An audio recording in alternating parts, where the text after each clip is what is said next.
ప్రాముఖ్యమైన విషయాలు. మొదటిది ఏంటి చెప్పండి? ప్రభు యొక్క పాదముల ఎదుకి.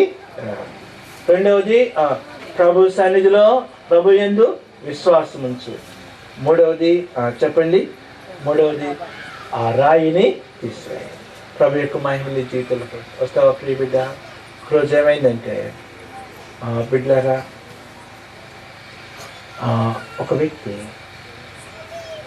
ఒక వ్యక్తిని చంపటానికి బయలుదేరాడు. ఆ వ్యక్తి వెళుతూ ఉండగా ఒక ఇంటిలో 2-3 అమ్మోళ్ళు వృద్ధులైన అమ్మోళ్ళు మోకరించి ప్రార్థన చేస్తున్నారు. వర్షం వస్తుంది. మనం వర్షం వచ్చినప్పుడు ఏం చేస్తామంటే, ఎక్కడైనా కొంచెం సూర్యుంటే నిలబడటానికి ప్రయత్నిస్తాం కదా. ఆ సూర్యు కింద వ్యక్తి నిలబడ్డాడు. వర్షం ఎక్కువైంది. ఆ వ్యక్తి కొంచెం లోపలికి వెళ్ళాడు, వరండాలోకి వెళ్ళాడు. 3 అమ్మోళ్ళు చాలా భారంతో కన్నీటితో ప్రార్థన చేస్తున్నారు. ప్రభువా, మా ప్రాంతాన్ని రక్షించయ్యా, మా ప్రజలు నశించిపోతున్నారని ఏడుస్తూ ప్రార్థన చేస్తున్నాడు. ఈలో కరెంట్ పోయింది, వర్షం మెండైపోయింది. ఆ చిన్న బుడ్డి దీపంలో వాళ్ళు ప్రార్థన చేస్తున్నారు. ఈ వ్యక్తి ఏం చేశాడంటే, ఆ ప్రార్థన వింటూ తట్టుకోలేక మోకరించాడు. అలాగ మోకాళ్ళ మీద వంగిపోయి ప్రార్థన చేసేంతవరకు, వాళ్ళు 3 ప్రార్థన ముగించేంతవరకు లెగవల. వాళ్ళు 3 ప్రార్థన చేసిన తర్వాత చూసేసరికి ఈ వ్యక్తి ఎవరో తెలియని వ్యక్తి, పరాయి వ్యక్తి అక్కడ ఉన్నాడు. వాళ్ళు లేచి దీపం వెలిగించేసరికి ఆ నేలంతా రక్తం అయిపోయింది. వాళ్ళు భయపడిపోయారు అమ్మోళ్ళు. ఈ వ్యక్తి లేచి నిలబడి, అమ్మ మీరు భయపడిబాకండి, నన్ను క్షమించండి అని చెప్పి కాలుకు ఒక కట్టు తీస్తున్నాడు. ఆ కట్టులో పెద్ద పొడుగాటి కట్టు ఉంది. అమ్మ, ఈ రాత్రి ఒక వ్యక్తిని హత్య చేయడానికి వెళుతున్నాను. మీరు ప్రార్థన చేస్తుండగా ప్రభు నాతో మాట్లాడాడు. అమ్మ, ప్రభు నన్ను దర్శించాడు, నా పాపాలు ఒప్పుకున్నాను, నా జీవితాన్ని ప్రభుకి. బిడ్డ, అతని యొక్క జీవితం మారిపోయింది. హైదరాబాదులో ఒక భయంకరమైన వ్యక్తి ఉన్నాడు, చాలా ఘోరమైన వ్యక్తి. ఒక్క రోజున 70 మందిని చంపిన వ్యక్తి అతను. మోహన్ ఆయన పేరు. ఆయన సాక్ష్యం క్యాసెట్లో కూడా వచ్చింది. భయంకరమైన వ్యక్తి. స్కూటర్ మీద కత్తి కట్టుకొని వెళ్ళి అప్పుడు చాలా మంది చంపారు సార్. ఆ గొడవల్లో ఉండి భయంకరంగా చంపిన వ్యక్తి. ఆ వ్యక్తి పచ్చి రక్తం తాగే వ్యక్తి అట. భయంకరమైన వ్యక్తి, కాళికాదేవిని పూజించేటువంటి వ్యక్తి. అమ్మ వింటున్నారు, చాలా ఘోరమైన వ్యక్తి. ఆయనకు అసలు దయా దాక్షిణ్యం లేదు, ఎంతో ఘోరమైన వ్యక్తి. ఒకసారి ఏమైందంటే, ఆ పిల్లలు మాట్లాడబాకండి. ఒకసారి ఏమైందంటే, తన కొడుక్కి భయంకరమైన జబ్బు వచ్చింది, చాలా ఘోరమైన జబ్బు. చనిపోయే పరిస్థితిలో ఉన్నాడు. తన భార్య కొంచెం దేవుని యందు భయభక్తులు కలిగిన సహోదరి. వాళ్ళ ఇంటికి దగ్గరలో ఒక ప్రార్థనా స్థలం ఉంది, సంఘం ఉంది. వాళ్ళకి ఈ విషయం తెలిసి, అమ్మ మీ ఇంటికి వచ్చి ప్రార్థన చేస్తాము అని చెప్పి అన్నారంట ఆ దైవ సేవకుడు వాళ్ళు. అంటే ఏమనిందంటే, బాబోయ్ ఇంకేముంది, నా భర్తకి విషయం తెలిస్తే నేను బ్రతకలేను, అయినా నా భర్తను అడుగుతాను. ఒక రాత్రి ఆయన వచ్చినప్పుడు, అయ్యా క్షమించండి, మరి బిడ్డ చనిపోయే స్థితిలో ఉన్నాడు, బిడ్డ కొరకు ప్రార్థన చేయద్దండి. సరే అన్నాడంట. వాళ్ళు వచ్చి పగలొచ్చి ప్రార్థన చేశారు. ఒక రాత్రి ఇంటికి వచ్చినప్పుడు తన కళ్ళమటి ఎప్పుడు కన్నీళ్ళు లేవట. ఏం చేశాడంటే, ఆ వ్యక్తి ఆ బిడ్డను ఎత్తుకున్నాడు. జ్వరం తగ్గట్లా భయంకరంగా ఉంది పరిస్థితి. ఆ బిడ్డ చచ్చిపోయే పరిస్థితి, సన్నగా అయిపోయాడు. పెట్టుకొని ఏడుస్తున్నాడంట బిడ్డను చూసినప్పుడు. అప్పుడు ఎవరో వెనకాల నుంచి ఒక స్వరం వినపడుతుందంట, మోహన్ మోహన్ మోహన్. వెనక్కి తిరిగిస్తాడు, ఎవరు లేదు. అదేమన్నా దెయ్యం స్వరం అనుకున్నాడంట. పిల్లరా, ఆ తర్వాత ఆ వ్యక్తి అది ప్రభు స్వరం అనేది, ఆ వ్యక్తి ఆశ్చర్యంగా రక్షించబడ్డాడు. పిల్లరా, ఇప్పుడు దేవుని యొక్క సేవలో ఉన్నాడు ఆయన. ఆ విషయం నేను విన్నప్పుడు నేను ఎంతో సంతోషించాను.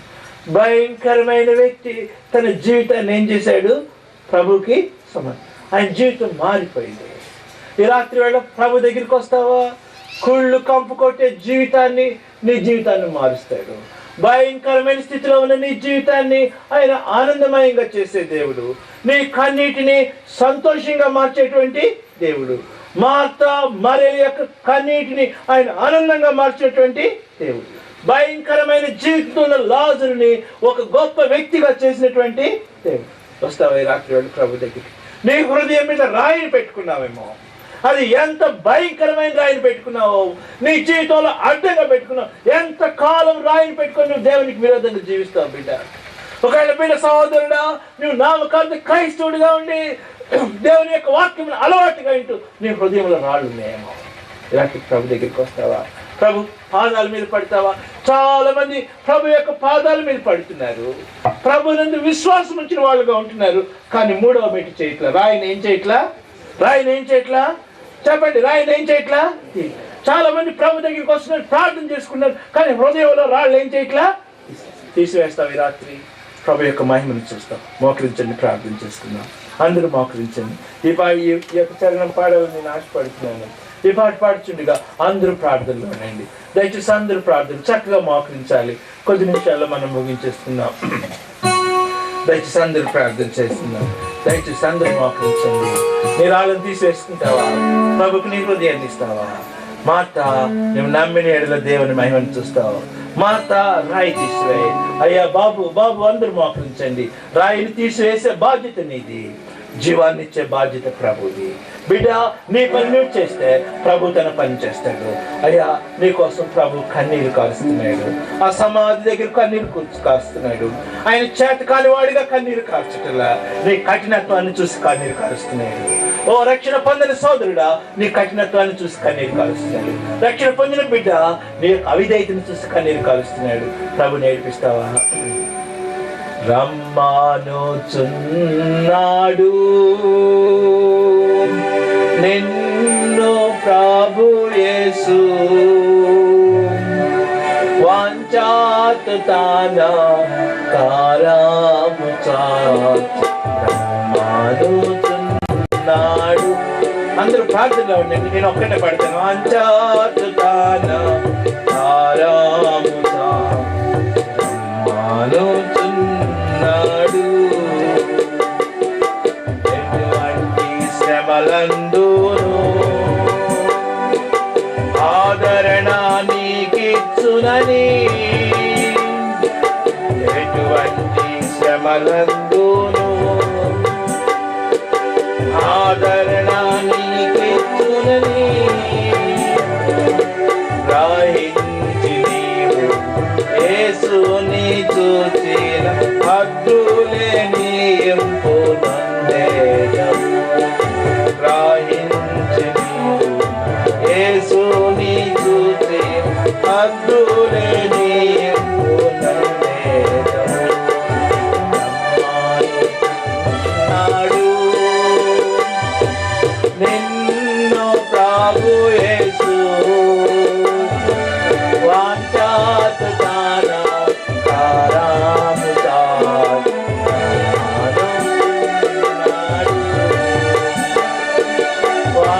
వాంఛాతుతాన కారము. జరా ప్రభు తన యొక్క చేతులు చాపి ఉన్నాడు. ఆయన చేతులు చాపి ఉన్నాడు. ఆయన కరములు చాపి ఉన్నాడు.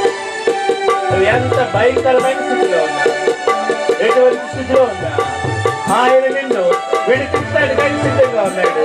ప్రభుకి నీ హృదయాన్ని ఇస్తావా?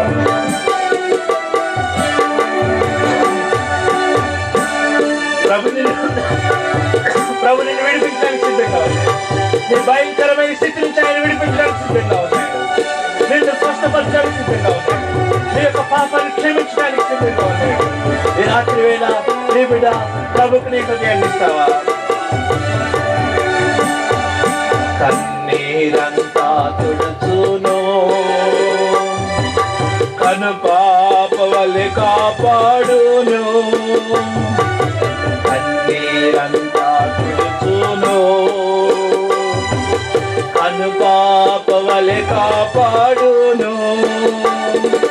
కారు మేఘము వలె కష్టములు వచ్చిన కనికరించి నిన్ను కాపాడును. కారు మేఘము కష్టములు వచ్చిన కనికరించి నిన్ను కాపాడును. నాడు నిన్ను ప్రభు యేసు,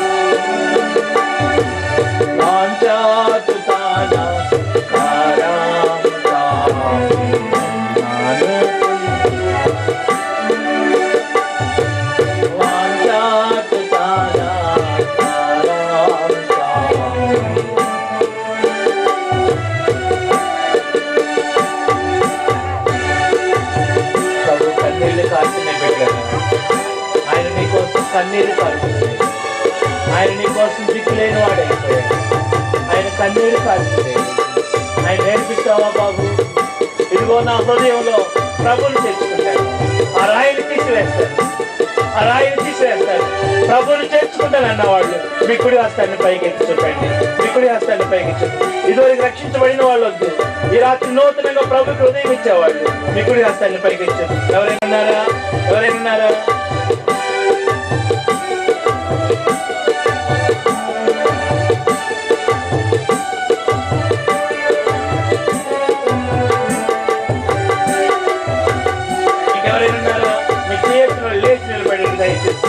బాబు ప్రభుని దీవించుగాక.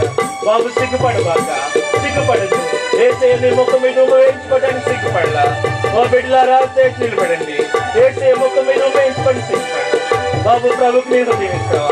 ఎందుకు నీ హృదయాన్ని కట్టుపరుచుకుంటావు? ఎందుకు నీ హృదయాన్ని కట్టుపరుచుకుంటావు? ఇంకెవరైనా ఉన్నారా? బాబు బాబు ఏసయ్యని ఏడిపిస్తావా? ఏసయ్యని ఏడిపించి ఏం సాధిద్దాం అనుకున్నాడు ఆయన. ఏసయ్యని దుఃఖపరిచి ఏం సాధిద్దాం అనుకున్నాడు ఆయన. బిడ్డలారా నరకానికి పోయి ఏం చేద్దాం అనుకుంటున్నావు? ఏసయ్యని ఎందుకు ఏడిపిస్తున్నావు? రక్షించబడిన బిడ్డ నువ్వు కూడా ప్రభుని ఏడిపిస్తున్నావు. జాగ్రత్త, పరీక్షించుకో, దర్శించుకో. లేచి నిలబడిన వాళ్ళు మౌనంగా ప్రార్థన చేసుకోండి. ప్రభు మీరు దర్శిస్తుండగా ఆ రాళ్ళను తీసివేసుకోండి. హృదయంలో ఉన్న రాళ్ళను తీసివేసుకోండి. ప్రభు యొక్క జీవన హృదయంలోనికి వస్తుంది. ప్రార్థన చేసుకోండి. అమ్మ ప్రార్థన చేసుకోండి. ప్రభుని దర్శిస్తాడు. బాబు బాబు ఇంకెవరైనా ఉన్నారా? అమ్మ ఇంకెవరైనా ఉన్నారా? సమయాన్ని పోగొట్టుకోబట్టండి. ప్రార్థన చేసుకోండి.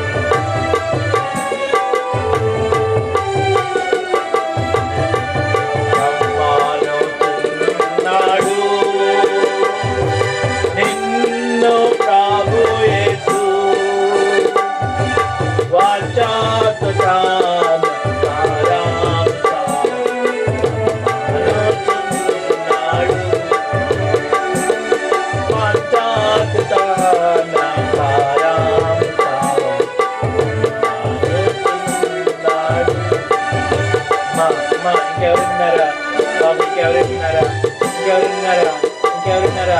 ప్రభు మేము తీస్తాడు. ఒక్కో ప్రభు దగ్గర ఆయన తీసే ఆ పుళ్ళంతా బయట పడేస్తాయి. ప్రభు నిన్ను కడిగేస్తాడు, పరిశుద్ధపరుస్తాడు.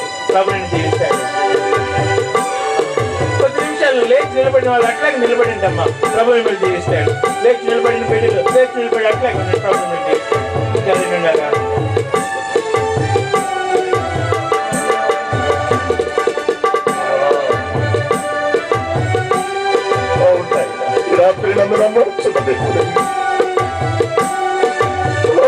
నన్ను పిలుస్తున్నటువంటి స్నేహితుడు రాత్రి ఇంకెవరైనా దేవుడి ప్రేమను పొందుకోవాలనుకుంటే మా దేవుడు నీతో మాట్లాడుతున్నాడు. ప్రియ స్నేహితుడు, ప్రియ సహోదరి, దేవుని ప్రేమను నువ్వు తులేకరించు. అయ్యో ఉన్నటువంటి వాళ్ళను తీసివేస్తున్నావి. అవునయ్యా, అమ్మా నువ్వు ప్రభు కొరకు నిలబడతావా? దేవుని మహిమను చూడాలంటే ఈ రాత్రి నువ్వు ప్రభు కొరకు నిలబడి దేవుడి వాసులు మీ కొరకు ప్రార్థన చేయాలి. ఆశ్చర్యంగా మీ తీర్మానం చేసుకుంటున్నాయి. నేను మిక్కిలను కోరబడే సమయం నేను మహిమను చూస్తాను. అయ్యా దర్శించు సోదరి, ప్రార్థన చేసుకోమా. నీ జీవితంలో ఏ మలినం ఉందో, ఏ రకమైనటువంటి రాయుందో తీసివేసుకో. ఈ రాత్రి నీ కూటం ఆఖరి రాత్రి, ఆఖరి రాత్రి. రేపు మనది కాదు, రేపు మనది కాదు.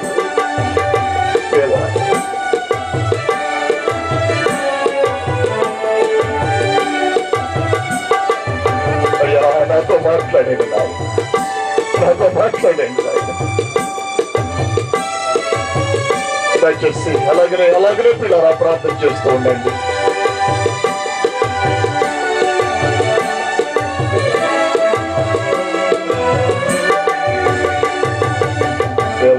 నాతో మాట్లాడుతున్న దేవుడు అవును నాయన, ఈ రాత్రి మాతో మాట్లాడు.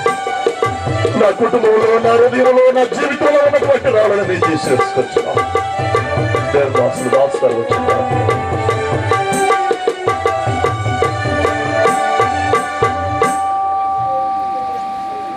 ప్రేమైన తల్లి అన్న, నీకే రాయి దాచుకోవద్దు. ఏ పాపం ఉంది ఒప్పేసుకో. నీ యవ్వన తలంపులతో దేవుని దుఃఖం కలిగిస్తున్నావు. నీ భవిష్యత్తు, నీ పరిశుద్ధమైనటువంటి ఉజ్వలం భవిష్యత్తు పాటు చేసుకోకమ్మా. అయ్యా ఒప్పేసుకోవాలి. వ్యభిచారం అనే దృష్టి ఉందా, చెప్పేసుకో, ప్రభు దగ్గర కడిగేసుకో. నువ్వు పొగ తాగడం అనేది ఉన్నదా, చెప్పేయి తండ్రి దగ్గర. అయినా నేను ఎన్నడానికి దాని జోలిపోకుండా అసహ్యం కలిగింది తండ్రి, నువ్వు చెప్పేసుకో. తాగుడు ఉన్నదా, చెప్పేసేయి. ఏమున్నదో చెప్పేసేయి. చెప్పేసేవాడు చాలు. ఏ సరుకు ప్రతి పాపం కడిగేస్తుంది. నువ్వు చెప్పకుండా కంటిన్యూ చేసుకుంటే ఏమైపోతావు? ఇంత గొప్ప రక్షణ నిర్లక్ష్యం చేసుకుంటే ఏమైపోతావు తల్లి అన్నా? అనేక మంది నశించిపోతారయ్యా. వారి పాపం వారిని పట్టేసుకుంటుందయ్యా. ఇదే మంచి తరుణం, ఇదే చివరి తరుణమేమో. ఎంత గొప్ప రక్షణ నిర్లక్ష్యం చేస్తే ఎలా తప్పించుకున్నావు? If you neglect so great salvation, how can you escape eternal domination? తప్పించుకోలేవు. Now is the day of salvation. Today is the day of salvation. Now is the accepted time. ఇప్పుడే అనుకూల సమయం, ఇదే మంచి సమయం. దేవుని మాట విన్నావు కనుక దేవుడి కఠినం చేసుకోకు. హృదయం తెరిచేయి, బండ తీసేయి. ప్రభు పాదం దగ్గర వచ్చావు, ప్రభు పాదం మీద పడ్డావు మంచిది, నమ్మావు. కానీ బండ తీసుకోవే. ఎందుకు తీసుకో అయ్యా? మళ్ళీ బయటికి వెళ్ళిపోయి గట్టి అయిపోతావు సుమా. ఇప్పుడే హృదయం కుమ్మరించుకో, కన్నీరుతో ప్రభువా నీ పాదాలకి నేను అప్పచెప్పుకున్నాను తండ్రి అని చెప్పుకో. నువ్వు దీవించబడతావు అయ్యా, నీ కుటుంబం దీవించబడుతుంది. ప్రార్థన చేసుకున్నాం. ప్రేమతో తండ్రి, ఎంత జాలి, ఎంత ప్రేమ, ఎంత ప్రేమ తండ్రి నాయన. ఎంత ప్రేమతో ప్రేమించావు నాయన. నా ప్రభా ఈ ప్రేమను పోగొట్టుకుంటే ఏముందయ్యా ఇంకా? మా బతికెందుకయ్యా తండ్రి? నా ప్రభా కల్వరి శిలువ ప్రేమతో ప్రేమించి హృదయాలు కరిగించవు తండ్రి. కొంతమంది కదిలించవు నాయన. ఇదిగో ఇప్పుడు కొంతమంది నా తండ్రి కన్నీళ్లతో తీర్మానం చేసుకుని నీ పాద దగ్గర నిలబడి ఉన్నారు తండ్రి. ఆ బిడ్డను దర్శించిన నా తండ్రి నాయన. త్వరగా ప్రభువారు నిన్ను కలిగిన అనుభవంలో నా తండ్రి నిశ్చేతలో వచ్చిన సాయం తెచ్చే తండ్రి. అయ్యా ప్రభా నాయనా మార్తా నువ్వు నమ్మిన ఎడల నా మేము చూస్తామన్నందుకు ఆయా గద్దెపుకి నాయన రాయి తీసేసింది. మేము చూసింది అనేక మంది చూశారు. అవును ప్రభా, మా ద్వారా అనేక మంది మారుతారు నాయన. నీకు వందనాలు తండ్రి. ఈ సమయంలో ప్రభా తండ్రి, ఇదిగో నాయన నీ దేన దాస్తుల్ని ఇక్కడ నిలబెట్టుకుని నా తండ్రి నాయన అనేక మందితో మాట్లాడావు నాయన. ఒక్కరిని విడిచిపెట్టలేదు తండ్రి, నువ్వు మాట్లాడావు తండ్రి. ఒకవేళ ఇంకా ఎవరైనా నాయన హృదయం తెరవకుండా ఉంటే, మనసు కఠినం చేసుకుంటే తండ్రి నాయన ఇదిగో నా పడకలు వెళ్ళక ముందే తండ్రి నీ పాదాలకు చేరి అయ్యా తండ్రి కన్నీళ్ళతో తమ బతుకు చెప్పుకొని వారు శుద్ధులే వారు తిరుగుగాక, ఆయురారోగ్య భాగ్యాలతో తండ్రి విలసిలుగాక, వారి భావి జీవితం తండ్రి నీ బలిష్టమైన బావు కింద భద్రమగును గాక. సహాయం దయచే తండ్రి. ఈ సేవలో పాల్గొన్న ప్రతి బిడ్డను కూడా దీవించావు నాయన. నా తండ్రి రాబోయే దినాల్లో ప్రభా ఈ ప్రతిఫలం చూస్తాం తండ్రి. నీకు వందనాలు నాయన. ప్రతి బిడ్డను దీవించమని నా తండ్రి నాయన ఇప్పుడు తీర్మానం చేసుకున్న బిడ్డల్ని ప్రత్యేకంగా తండ్రి వారు నీ బిడ్డలుగా నా తండ్రి వారు అంగీకరించారు. వారు హృదయాన్ని కడిగారు, వారు హృదయంలో ప్రవేశించారు. కాబట్టి నాయన ఎన్నడూ విడిచిపెట్టదు బాబు. ఇంకా ఎవరైనా తండ్రి నాయన నా ప్రభా తండ్రి ముందుకు వస్తే నా ప్రభాని దీవించండి నాయన. పశ్చాత్తం నడిపించండి నాయన. మన బాప్తిజాన్ని కూడా నడిపించండి. సంఘాన్ని వర్ధల చేయండి. నా ప్రభా తండ్రి ఎంత గొప్ప కార్యం చేసినందుకు మీకు వేలాది వందనాలు తండ్రి. 10 మంది నాయన మారు మనసు పొందిన 10 మంది తండ్రి బాప్తిస్వాన్ని కూడా సిద్ధం చేసి ఎంత మేలు చేసినందుకు మీకు ఎంతగానో రుణస్థులం, కృతజ్ఞులు, వందితులు, దాసులు. ప్రభా తండ్రి నీకే మహిమ కీర్తి కలగాలి తండ్రి. మాకు రాజుగా ప్రభులో ప్రభుగా దేవాదేవుడిగా త్వరలో రాను కాబట్టి తండ్రి నాయన ప్రతి వారికి వారి క్రియలు చొప్పున ప్రతిఫలం ఇచ్చి, బహుమానం ఇచ్చి, జీతమునిచ్చి, ఐశ్వర్యం ఇచ్చి, ఆనందం ఇచ్చి తండ్రి ఆశీర్వించే గొప్ప దేవ మీకు వందనాలు తండ్రి. మీరే మహిమ కీర్తి పొందమని అందరూ కూడా దీవించి పంపించమని యేసునామమున వేడుకొంచున్నాం తండ్రి. ఆమేన్. కూర్చోండమ్మా. ఇప్పుడు మంచి తీర్మానం చేసుకున్నారు. కొంతమంది పశ్చాత్తాపంతో మీరు పాపంలో ఒప్పుకున్నారు కాబట్టి, కన్నీళ్ళతో మీరు కడుక్కున్నారు కాబట్టి ప్రభువారు మిమ్మల్ని క్షమించారు. ఎవరైతే పశ్చాత్తాపడతారో అది దైవ చిత్తానుసారమైన దుఃఖం. శిలువను చూసి దుఃఖపడ్డవారు ధన్యులు. దుఃఖపడ్డవారు ధన్యులు, వారు దేవుని చూస్తారు, వారు ఓదార్చబడతారు. కాబట్టి పిల్లలు మరి హృదయ శుద్ధి పొందారు కాబట్టి మీరు ప్రభు కొరకు పరిశుద్ధంగా బ్రతకండి. ఉద్యోగం చేసుకుంటున్నా, వ్యాపారం చేసుకుంటున్నా, కూలి పని చేసుకుంటున్నా, ఏ పని చేసుకుంటున్నా ప్రభువుని వెంబడించండి. ప్రభు అడుగుజాడలో నడండి. మిమ్మల్ని సకల ఆశీర్వాదాలతో తప్పక దీవిస్తాడు. ఈ సమయంలో మన ప్రియులు జయరాజన్ గారు వచ్చి ఒక మాట చెప్పి ఆ తర్వాత ఆశీర్వాదంతో ముగించుకుందాం.